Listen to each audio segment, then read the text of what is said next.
Another brand new week, another brand new episode of our weekly devotion. Woo-hoo. Well, parents, I believe you can identify with this. Are we there yet? I have two kids. They are now already in their late 20s. When they were younger, every time we go for a long drive, they will be asking this question: are we there yet?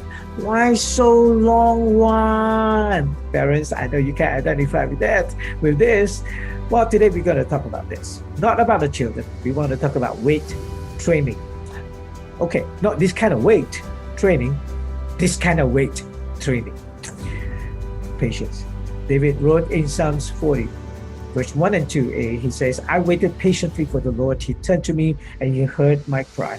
He lifted me out of the mud, a slimy pit, out of the mud and mire.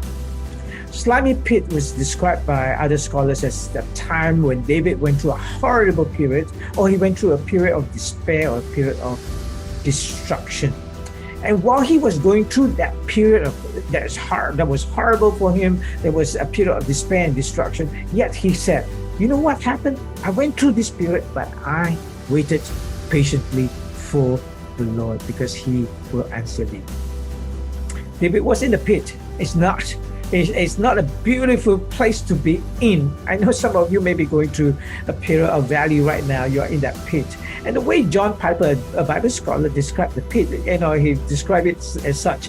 Imagine yourself falling into a well and sinking deep in the sludge at the bottom and going deeper every time we try to lift a foot, and then all of a sudden there is a roaring water coming from somewhere and it rushes around us in the dark. So he says you are in a pit and mud and sludge was everywhere. You try to lift your foot up, you get sunk in deeper, and even as you try to climb up, there is water that will be rushing at you and you just way out. And that was David's situation. But David said, I waited patiently for the Lord. He turned to me and heard my cry. You know what? If we wait patiently, God will hear our cry and deliver us from our slimy pit. The key is waited patiently. I just know what you're going through. Hey, let's echo the words of David. I waited patiently. Okay, I can hear your question right now. How to wait? Okay, how? Well, let's learn from David how he waited patiently. Well, the way David waited, he did not wait patiently in a state of apathy, distress, depressed, doing nothing, don't want to go out, and just being listless and purposeless. Well, he waited intently, purposefully, proactively. He waited with the expectation that in God's right timing, everything will be perfected. So he waited with the expectant heart, not giving up, ready for the Lord to make his move.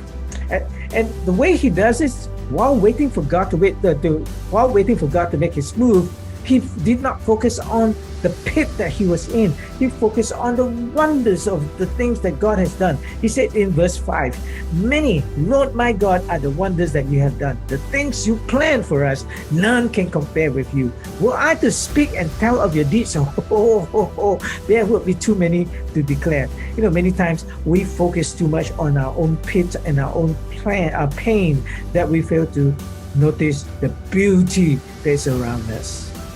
Our mind will tell us, hey, everything is hopeless, useless, there's no use, God will not do it, God will not come to your rescue.